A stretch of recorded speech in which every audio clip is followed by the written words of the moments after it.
сайшылап қазанаттарың, бақпен бабы сай келсе озат аттарың.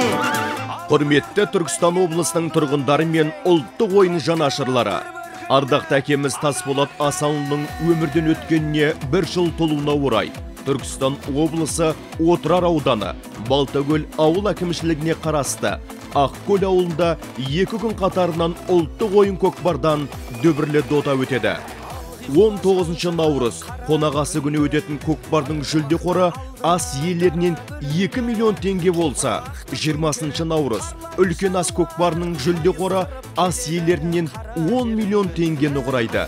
Қазақтың қанына сіңген аламан дода 19 наурыз күні 14:00-де, 20 наурызда 12:00-де басталады. Ендеше атқа қонған алғырлардың тақымы талмай, тұлпары салымды боп самғай берсін. Ас берушілер Асановтар әулеті.